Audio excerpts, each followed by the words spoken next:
This project, yet again, brought to you by another project failing. In today's episode of Dev Diary, the series where I try to make my own video games. So I've had this idea for a Pokemon spin-off game.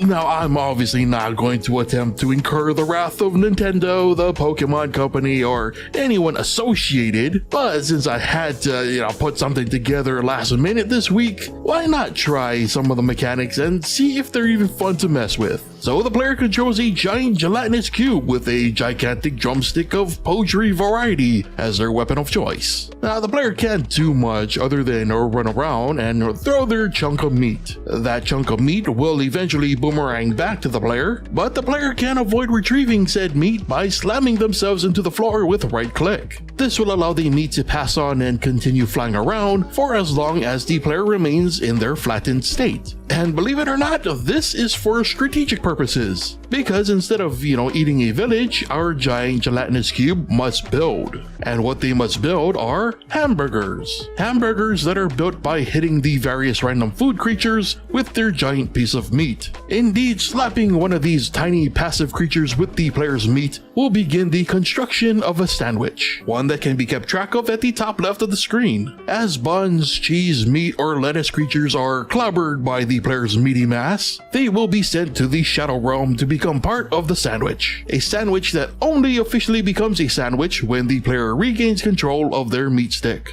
Once meat is back in hand, the sandwich is scored. And yes, the player does get extra points if the sandwich begins and ends with buns. The goal of the game to achieve the target score before time runs out, because time is fleeting and one must make do with the short time that they have, in the form of sandwiches. And reminders that if you enjoy the content, supporting me on Patreon is the best way to help me keep making it, and doing so can get you access to exclusives and even early access to the weekly Dev Diary videos before they're released on YouTube. Alternatively, if the player isn't seeing any food that currently appeals to their sandwich endeavors, they can still keep the points rolling by hitting up the condiments that may appear in the level. Now, whacking one of these condiments with the player's meat will get it sputtering, and out will pop a few drops that can be collected for points. Now, it should be noted that not only is there a refractory period on these, so the player doesn't simply hammer on them over and over again, but they're also finite. So once they've expelled all that they can, the condiment will be destroyed, forcing the player to diversify.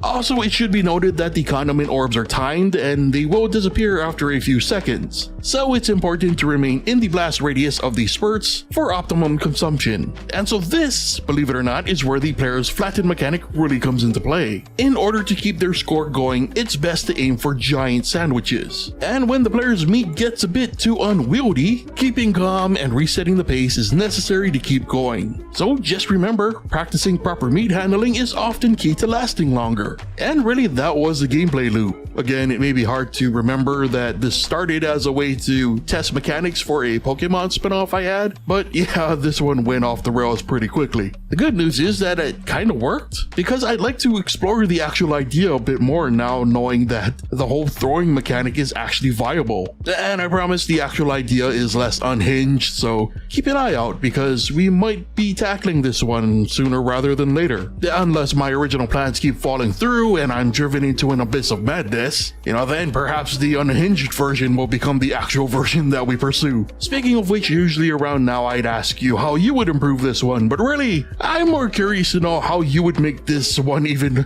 more unhinged than it already is. So be sure to share your wacky and wild ideas in the comments. While you're at it, if you enjoyed the unhinged madness, consider leaving a like, and why not subscribe if you're new to the channel. But with that said, brings us to the end of today's Dev Diary, so thank you so much for watching, and I will see you next time.